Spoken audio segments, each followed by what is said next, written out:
শুনেছি মোহর দেওয়া ব্যতীত মেয়েকে স্পর্শ করা হারাম। তাহলে যদি মেয়ের বাবা বা মেয়ের পরিবারের লোক এই পরিমাণ মোহর ধার্য করে যে ছেলের পক্ষে দেওয়া সম্ভব নয়, তাহলে এই অবস্থা ছেলের করণীয় কি?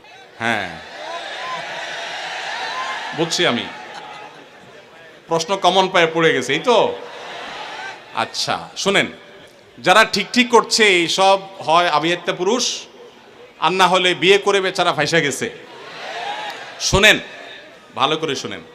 প্রথম কথা হলো যে মোহর দেওয়া ছাড়া স্ত্রীকে স্পর্শ করা হারাম, এ কথা ভুল। প্রশ্নে যিনি লিখেছেন এটা সঠিক কোনো কথা না। মোহর ধার্য করলে সেটা দিতে হবে বাধ্য।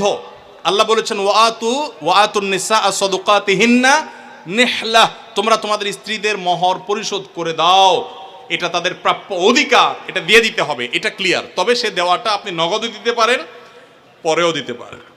তবে মেয়েরা একটা মাসালা জানে না। যদি মেয়েরা মাসালা জানতো, বাসর ঘরে ঝুলে ফেলতো আপনাদেরকে।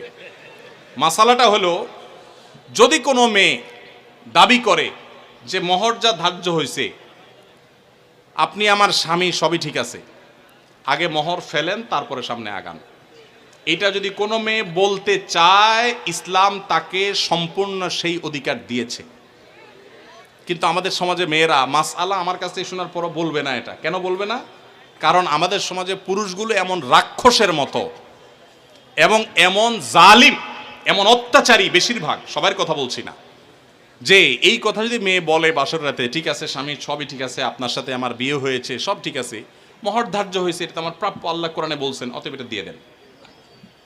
ছেলে বাসর তুইয়া পালায় দৌড় দিবে, বলবে এই মেয়ে বাসর রাতে এখনই অবস্থা করতেছে, আল্লাহ জানে আমারে কোথায় ঝুলায়। ঠিক না বে ঠিক? অথচ এটা ঠিক না। সব কথাই তো ঠিক ঠিক বলেন। এ ওয়াজ মাহফিলের একটা সমস্যা হলো, ঠিক হলেও ঠিক, ঠিক না বে ঠিক? এটাও ঠিক। আচ্ছা যাক, শুনেন, নবী করিম সাল্লাল্লাহু আলাইহি সাল্লামের মেয়ে, ভালো করে শুনে রাখেন, নবী করিম সাল্লাল্লাহু আলাইহি সাল্লামের কন্যা ফাতেমা রাদিয়াল্লাহু তাআলা আনহা, তার বিয়ে হয়েছে কার সাথে? আল্লাহু আকবার। আলী রাদিয়াল্লাহু তাআলার মতো ইসলামের খলিফার সাথে তার বিয়ে।